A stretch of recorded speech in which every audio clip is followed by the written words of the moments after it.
Hello সবাইকে, তোমরা কেমন আছো? আমি তো খুব ভালো আছি। এত সুন্দর বৃষ্টির ওয়েদার, আমি খুব ভালো আছি।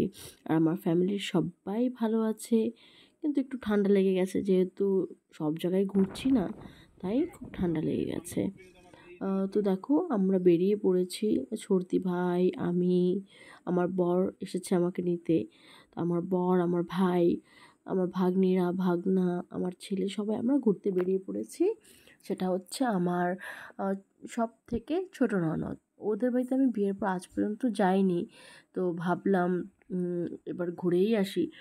যেহেতু গাড়ি নিয়ে আসা হয়েছে, তো ভাবলাম ঘুরেই আসি। তো তার জন্য বেরিয়ে পড়েছি আমরা। এই দেখো, এটা হচ্ছে মাথাভাঙাতে যাব। তো ফালাকাটা যাওয়ার আগে যে হাই রোডটা পড়ে, সেই হাই রোডটা দেখো, এত সুন্দর লাগছে ওয়েদারটা, কি বলবো। তারপর দেখো এই ফালাকাটা চলে আসলাম।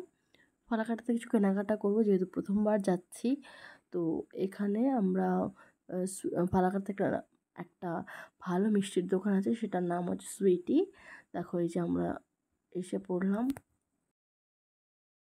দেখো এখানে এত সুন্দর সুন্দর মিষ্টি পাওয়া যায়, মানে দেখলেই খেতে ইচ্ছে করে। আর আমি তো মিষ্টির পোকা, আমার মিষ্টি এত ভালো লাগে, মানে আমাকে আমি সারাদিন ভাত দিতে হবে না, আমাকে মিষ্টি দাও, আমি খেয়ে থাকতে পারবো, এরকম আর কি একটা ব্যাপার। আমি এত মিষ্টি পাগল। এ দেখো মিষ্টি কিনছিলাম। তো তখনই আবার ওই বুনু ফোন করেছে, কিরে তোরা কোথায়, তোরা আসছিস না কেন এখনও। তারপর দেখো এই যে গেঞ্জি কিনছিলাম, যেহেতু ফার্স্ট টাইম যাব। তো এটা হচ্ছে উপরেরটা, যেটা সবার উপরে ছিল, সেটা হচ্ছে আমার ননদের বরের জন্য নিয়েছি। আর আমার ছর্দি দুটো গেঞ্জি নিয়েছে, একটা আমার ভাইকে দিবে, যেহেতু আমার ভাই প্রথমবার আসছে, আমার ভাইকে দিবে, আর একটা ওর ভাইকেই দিবে। তারপর তো বেরিয়ে গেলাম, ওদের বাড়িতে চলে আসছে। তারপর না আর ভিডিও ক্লিপ নেওয়া হয়নি, যেহেতু প্রথমবার এসেছি না, এত ওদের সাথে পাগল ছিলাম, মানে কী বলবো, ক্লিপগুলোই নেওয়া হয়নি। আর এটা হচ্ছে দেখো আমার ছোট ননদ, যার কথা বলছিলাম। সে বলল চলো দিদিভাই একটু ঘুরে আসি, চলো বৌমনি একটু ঘুরে আসি, তাহলে খুব ভালো লাগবে। তারপরে যে ও ঘোরার কথা বলে ও আমাদেরকে এই যে কসমো বাজারে নিয়ে আসছে কিছু কেনাকাটার জন্য, যেহেতু আমরাও ওদের বাড়িতে প্রথমবার।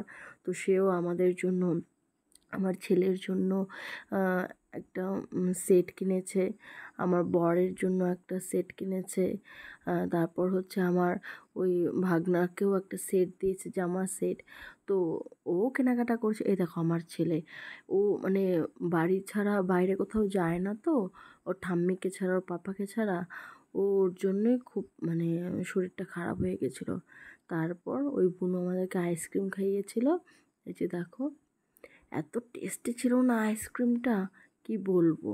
তারপর ওগুলো খাওয়া দাওয়া করে একটু এনজয় করে আবার বেরিয়ে পড়লাম ছদ্দি ভাই বাড়িতে যাওয়ার জন্য। আর রাত্রেবেলা বৃষ্টিও পড়ছিল, ওরা অনেক বলছিল আমাদেরকে থাকার জন্য, কিন্তু আর থাকলাম না, কারণ যেতে হবে, সকালেই বাড়ি চলে আসতে হবে। তার জন্যই আর থাকা হলো না। নেক্সট টাইম যখন আবার যাব, তখন সর্দি ভাইকে নিয়ে ওদের অনেক দিন থেকে আসবো। ও মানে ওরও মন খারাপ হয়ে গেছিলো যে দিদি বৌমনি আসলো কিন্তু থাকলো না আমাদের বাড়িতে, কি আর করা যাবে, তাই না? ঠিক আছে, টাটা, বাই বাই। আবার আসবো নতুন একটা ব্লগ নিয়ে। টিল দেন সবাই ভালো থাকবে, সুস্থ থাকবে। Good night.